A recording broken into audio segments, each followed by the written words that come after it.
Here we go. All right.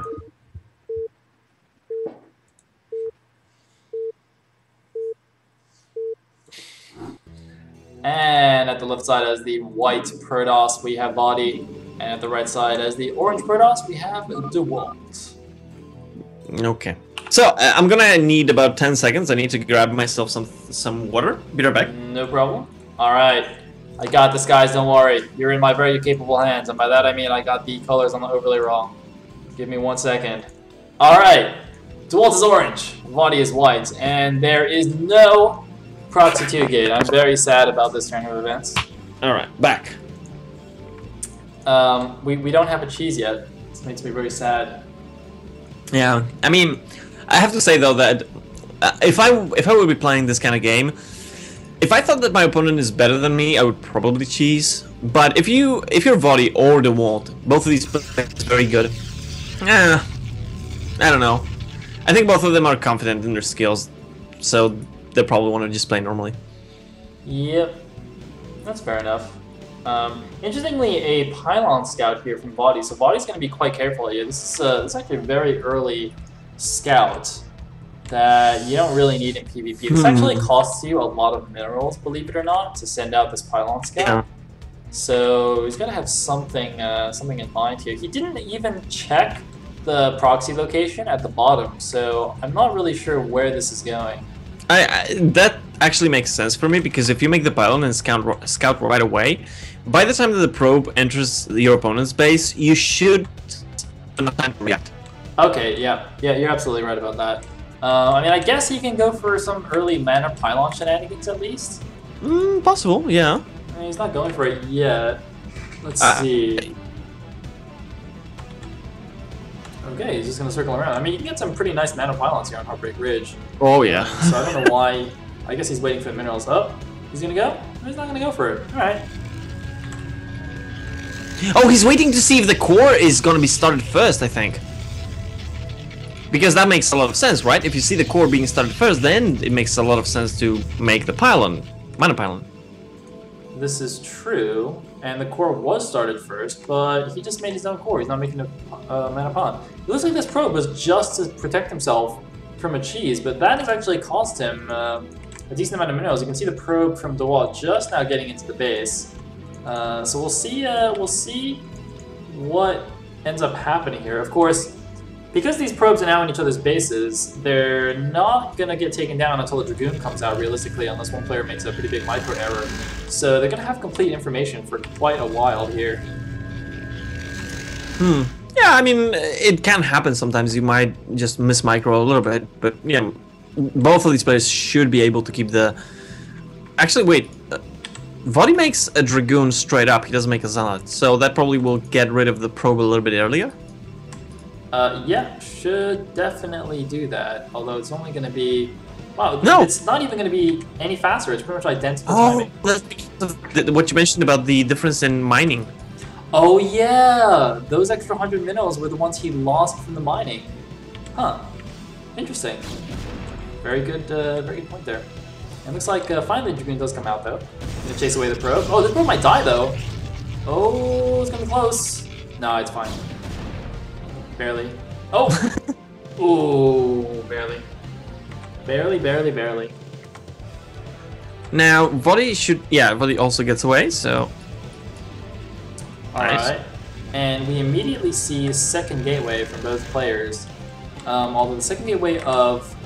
interestingly, of vOddy is actually much faster than Dewalt. Is that because... No, the range timing is the same. I'm not sure how vOddy's second gateway is actually that much faster. I guess he must have cut a probe or something. No, vOddy's actually ahead in probes. What the heck? That doesn't even make any sense. What? Yeah. Yeah, I don't know. Crazy. I would like to try to be smart, but no, I don't know. It's Sunday night. This is no time for being smart. This is it's like mindless burn war action time. That's what it's time for. The thing that I really find, at least, not interesting, but fun, is that both players are going for the same thing. and they've been so actively scouting, right? So both players are really careful. They don't want to lose to something crazy, but they're doing exactly the same thing. So this actually tells you that Protoss versus Protoss, if you can scout correctly, it's not that dicey of a matchup. You can still understand what is the normal option for your opponent. Well, hold that thought though. We have a Nexus started now for Dewalt. Dewalt actually went for the Nexus with no Robo just yet against the 2-gate Robo of vOddy. So a bit of a divergence here now in the builds, and we'll have to see what vOddy can do in this position. He's going to have to either try and, go bust the front with the Reaver support or do some really, really nice harassment on the probe line. But he's only going for the observers first, so his Reavers aren't even going to be that quick. Now, let's see if he can get any scouting information from this initial attack here. He's going to have 6 Dragoons. If he can actually catch a couple of these Dragoons early here on the ramp, that might be really good. But no, it looks like, wow, very fast reaction from the wall. Really nice. Yeah. It's actually funny because vOddy was trying to sneak. Instead of going the normal path on the low ground, he tried to sneak through the middle of the map on the high ground platform, and Dewalt was still in position to catch him there, so that's really good. Deny the scouting information. I mean, oh my god, unfortunately Dewalt for vOddy, he's getting the bad exchange of this kind of build order, because it's not only the fact that Dewalt made the Nexus much earlier, but he's actually going for 4 gateways after this. And it's not something like, like DTs. It's basically Reaver and 2 gateways. So I don't see vOddy taking any leads from this position unless he gets maybe a drop or something like that Dewalt doesn't see. But we've seen in the previous games that both players want with just basically pulling probes from a possible drop. So yeah, I mean, I think Dewalt has actually been really smart about this because, I mean, if vOddy had gone for DTs, this would obviously be instant loss for Dewalt, right? He has no Robo even started, no detection whatsoever, but he had this scout in the base long enough to realize that that's probably not what vOddy was doing. I mean, vOddy could have still potentially hidden some DT tech later, but Dewalt basically took a reasonable gamble, and it is paying off huge right now. Yeah. So, he's actually just getting the Forge now to potentially defend against any kind of shenanigans. The only thing, though, is that while he is going to have a huge Dragoon count, as you said, these Reavers are vOddy's one advantage. So if he can do some crazy harassment, if he can kill a bunch of probes, he will be able to even it out. And Heartbreak Ridge is actually a pretty good map for doing that kind of harassment. You've got this high ground ridge around the edge of your main that blocks vision, and you obviously have all this high ground area right behind the natural minerals that make it really easy to harass. There's another thing, and this one is huge. There is no, as we mentioned, detection for the wall, right? Yeah. Because of that, vOddy's observer is going to see everything, and he's going to know if he wants to drop or not. Now that's basically like when you're playing Protoss versus Terran, and you need the observer to say, okay, so how many factories, or this is going to be another expansion, blah blah blah. The same thing happens here. By seeing that this is cannons, this observer can basically run around for the next, I don't know, 2 minutes. And because of that, you can say, okay, I see what you're doing, I know where your army is not, I know where I want to drop. Yeah, that is actually huge in determining, where the shuttle can sneak in. Because now, with the perfect scouting information, it can even go in like random locations, like coming in through the middle between the main and the natural, and going in that way. To avoid all the cannons and stuff. And the cannons by themselves also don't really deter Reavers because the Reavers outrange them. So yeah, they'll buy you a couple of shots, but the Reaver can just drop and get a free cannon kill and then run away. And that by itself is pretty nice already, right? That's 150 minerals for free. Looks like the main army of vOddy, though, is coming in the front. vOddy might actually try and go for something at the front here. It's going to be interesting the micro now because, of course, Dewalt will have the unit number advantage. He's going to try and go for the the Reaver snipe. He doesn't quite get it. He's actually engaging. He is on the high ground, but he's got fewer units here for some reason. He's got way fewer Dragoons. What is Dewalt doing here? I don't even know. Dewalt's suiciding on the high ground. Oh god, he doesn't even kill the Red Reaver. Oh man, those Reavers did so much damage.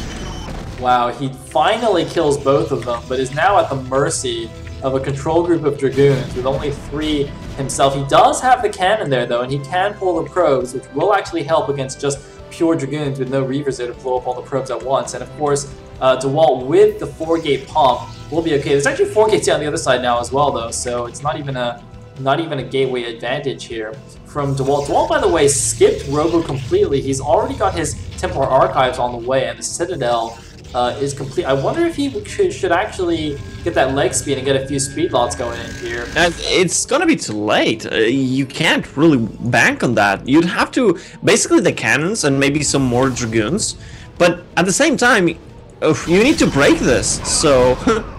Well, it looks like he's actually moving out and engaging. He's moving away from the safety of his cannons. So just going to pull back now. The Dragoon numbers are evening up a little bit, but he's still behind. He needs the cannons to help shoot as well.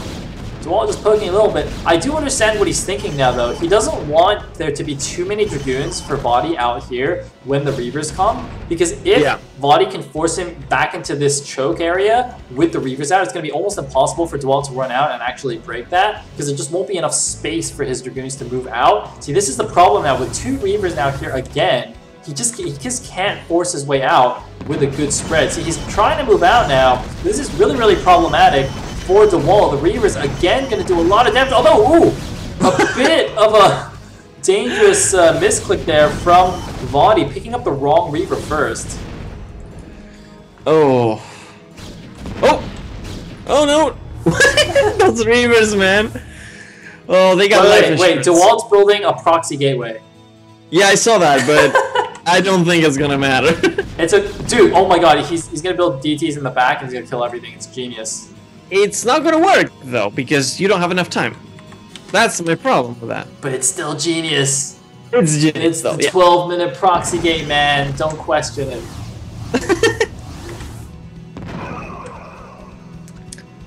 Well,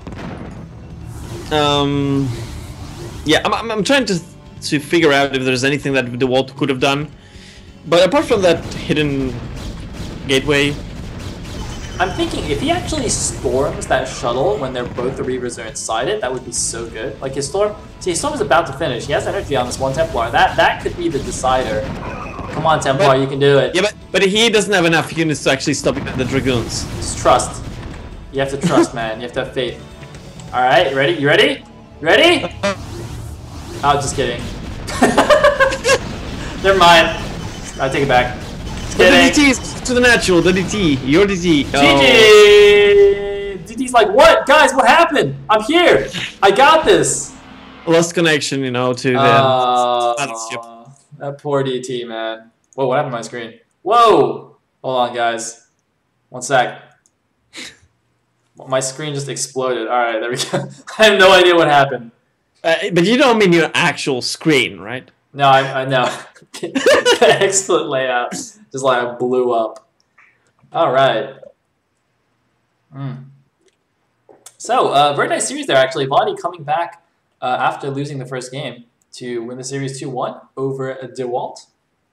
And that means we are going on to our next series.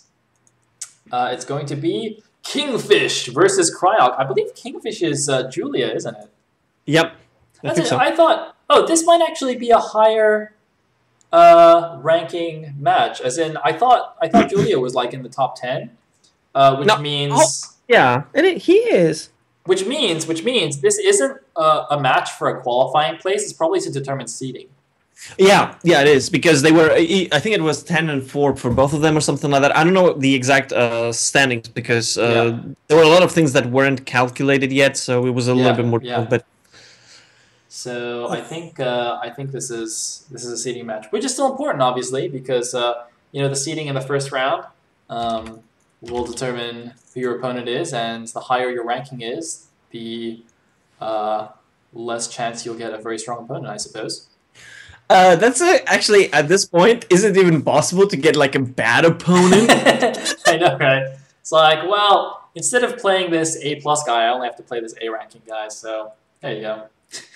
Yeah, I gotta tell you though that there were people who were A+ who didn't actually qualify.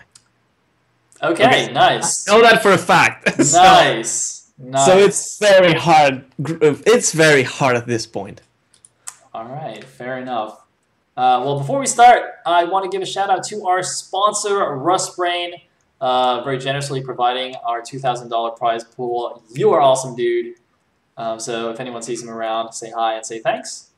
And of course, thanks to Team Liquid for hosting this tournament, doing all the organizing and stuff. And I'm glad all you viewers are here enjoying the games with us today. Yeah. And on that note, game number 1 on Fighting Spirits of the best of 3 between Julia and Cryok. I'm going to call him Julia. I'm pretty sure it's Julia, even though he's calling himself Kingfish here. So here we go.